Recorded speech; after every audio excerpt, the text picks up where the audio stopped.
అందరికీ నమస్కారం. రాష్ట్రంలో గత 8 నెలలుగా వాలంటీర్స్ పైన దాడి. పవన్ కళ్యాణ్ వాలంటీర్ల పైన ఇష్టానుసారంగా మాట్లాడాడు. చంద్రబాబు నాయుడు ఇష్టానుసారంగా మాట్లాడుతున్నాడు. లోకేష్ కూడా ఇష్టానుసారంగా మాట్లాడుతున్నాడు. ఈరోజు ఎవరో సుధీర్ అంట, బొజ్జల సుధీర్, వాడికి ఏమైనా బ్రెయిన్లో నరాలు పనిచేస్తున్నాయని నేను అడుగుతున్నాను. వాలంటీర్ అంటే ఈరోజు వాలంటీర్ వ్యవస్థ గురించి ఇచ్చాపురం నుంచి చిత్తూరు వరకు దేశంలో, ఆంధ్రప్రదేశ్లో, ఈ రాష్ట్రంలో జరుగుతున్నటువంటి అభివృద్ధిలో వాలంటీర్ యొక్క పాత్రని ప్రతి ఒక్కరూ కూడా ప్రశంసిస్తున్నటువంటి సందర్భం.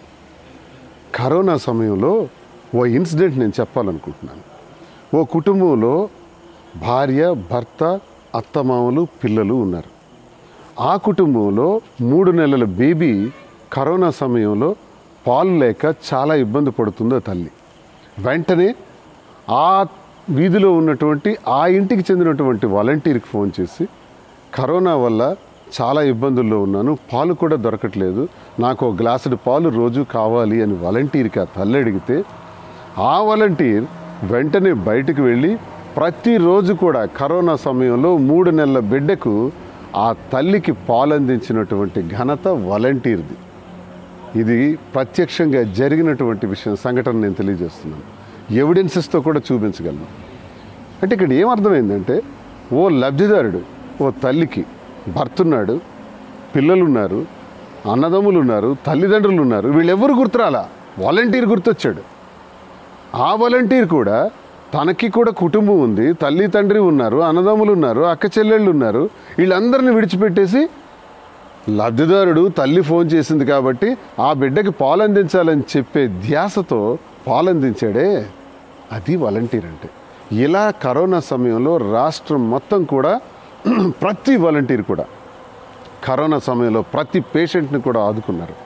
ప్రతి ఇంటికి 1000 రూపాయలు తీసుకెళ్ళి ఇచ్చారు, బియ్యం ఇచ్చారు, టీకాలు వేయించారు. కోవిడ్ సెంటర్స్కి మొత్తం రోగులందరినీ కూడా పంపించి కోవిడ్ ప్రమాదం నుంచి బయటకు వచ్చేటట్టు ప్రాణాలను కాపాడినటువంటి వాలంటీర్. అసలు వాలంటీర్ అంటేనే the person who works for the people without expecting any profit. ఏ లాభాపేక్ష లేకుండా పనిచేసేవాడే వాలంటీర్. అసలు ఈ 50 ఏళ్లకు ఓ వ్యక్తిని నియమించటం, ఆ నియమించిన వ్యక్తికి వాలంటీర్ అని పేరు పెట్టడం అన్నది ఒకటి ఉందే ఆలోచన.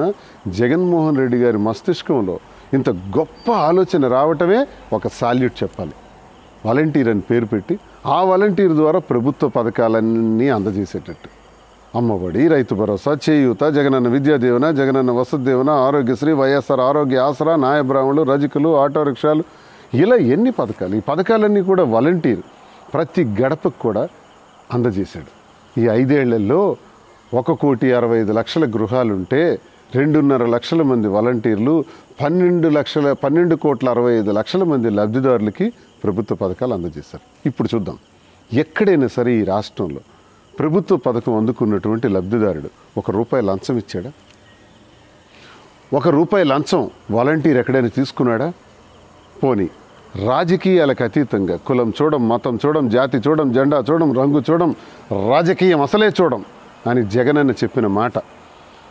లబ్ధిదారుడు అనేవాడు నాకు ఓటైకపోయినా పర్వాలేదు, నన్ను విమర్శించిన వాడైనా పర్వాలేదు, నిజమైన పేదవాడైతే, అర్హుడైతే చాలు, వాళ్ళ ఇంటికే ప్రభుత్వ పథకాన్ని పంపిస్తాను, నేరుగా వాలంటీరే వెళ్ళి తీసుకెళ్ళిస్తాడని ఓ గొప్ప కాన్సెప్ట్ని పెడితే వాలంటీర్ అది అమలు చేసి చూపించినటువంటి వాలంటీరు రాజకీయాలకు అతీతంగా ప్రభుత్వ పథకాలు అందించాడు, అవినీతి లేకుండా ప్రభుత్వ పథకాలు అందించాడు. ఈరోజు ప్రతి 50 ఏళ్లలో కూడా లబ్ధిదారులు అంటున్నారు, మాకు అన్ని అవసరాల కన్నా వాలంటీర్ అవసరమే మాకు చాలా అత్యవసరం, వాలంటీరే మాకు ప్రాణం, మాకు సర్వస్వం, జగనన్న పంపిన ప్రతి ప్రభుత్వ పథకాన్ని వాలంటీర్ మా ఇంటికి తెచ్చి అందించాడు అని ప్రజలందరూ సంతోషిస్తుంటే, ఓవైపు తమిళనాడులో కూడా స్టాలిన్ లాంటి వాళ్ళు, ఆ ముఖ్యమంత్రి గారు కూడా వాలంటీర్ సిస్టమ్ని అమలు చేయాలనుకుంటుంటే, మరోవైపు రేవంత్ రెడ్డి గారు కూడా సచివాలయ సిస్టమ్ని అమలు చేయాలనుకుంటే, కరోనా సమయంలో అమెరికన్ ప్రెసిడెంట్, అప్పటి ప్రెసిడెంట్ ట్రంప్ ఒక మాట అన్నాడు, the south Indian chief minister who established the volunteer system in Andhra Pradesh through that system is collecting all the information from all the corners within 15 minutes to his dash board అన్నాడు. అంటే ఒక south Indian chief minister volunteer వ్యవస్థ ద్వారా ఈ రాష్ట్రం నలుమూలల నుంచి ప్రతి సమాచారాన్ని 10 నిమిషాల్లో రప్పించుకుంటున్నాడట. వై కాంట్ వి, మనం ఎందుకు అమలు చేయకూడదు? ప్రపంచానికి తాకింది వాలంటీర్. ఈ లఫూట్గాడు పవన్ కళ్యాణ్కి తాకలేదు, చంద్రబాబు నాయుడికి తాకలేదు, పప్పుగాడికి తాకల. ఇంకెవడో ఈరోజు సుధీర్ అంట వాడు మాట్లాడుతున్నాడు. అరే మీకేంటి తెలుసురా వాలంటీర్? మీ ఊర్లోకి వెళ్ళండి, మీ వీధిలోకి వెళ్ళండి, మీ ఇంటి పక్కన ఉన్నటువంటి ఓ గృహానికి వెళ్ళండి, చూడండి వాలంటీర్ గురించి ప్రజలకు అడగండి. పవన్ కళ్యాణ్ గారు చెప్తున్నాడు వాలంటీర్ల వల్ల విమెన్ ట్రాఫికింగ్ జరిగిందని. నీకు ఎవడు చెప్పాడరా? కేంద్ర నిఘా బృందాలు చెప్పాయి. కేంద్ర నిఘా బృందాలు నీకు చెప్పారు. నువ్వెవడు అసలు? కేంద్ర నిఘా బృందాలు నీకెందుకు చెప్తాయి? నువ్వేమైనా ఎంప్లాయీవా? నువ్వేమైనా ఆఫీసర్వా? నువ్వేమైనా ఇంటెలిజెన్స్కి సంబంధించినవాడు? అసలు కోన్ కిస్క గడివి నువ్వెవడు? నీకెందుకు చెప్తాయి కేంద్ర నిఘా బృందాలు? చెప్పాయి. మరి చెప్పినప్పుడు కేంద్ర నిఘా బృందాలు కళ్ళు మూసుకొని నిద్రపోతున్నారా? 30,000 మంది మహిళలు తప్పిపోతే దానికి కారణం వాలంటీర్ అని చెప్పాడే ఈ నీచుడు పవన్ కళ్యాణ్ గారు. మరి అలా చెప్పేటప్పుడు కేంద్ర నిఘా బృందాలు పవన్ కళ్యాణ్కి చెప్పాయే కానీ దాని మీద యాక్షన్ ఎందుకు తీసుకోలేదు? వాళ్ళెందుకు రంగంలో దిగలేదు? వాళ్ళెందుకు స్టేట్ పోలీస్కి ఇన్ఫార్మ్ చేయలేదు? ఆ 30,000 మంది పోనీ మరో ప్రశ్న కూడా అడుగుతాడు. 30,000 మంది మహిళలు అదృశ్యం అయితే ఈ రాష్ట్రంలో ఎక్కడైనా ఈ మహిళ అదృశ్యం కావడానికి ఈ వాలంటీర్ కారణం అన్న కంప్లైంట్ ఉందా? ఒక ఎఫ్ఐఆర్ రిజిస్టర్ అయిందా? పోనీ ఎక్కడైనా ఇలాంటి అరాచకానికి కారణమని వాలంటీరే కారణమని ఎక్కడైనా రుజువైందా? లేదే.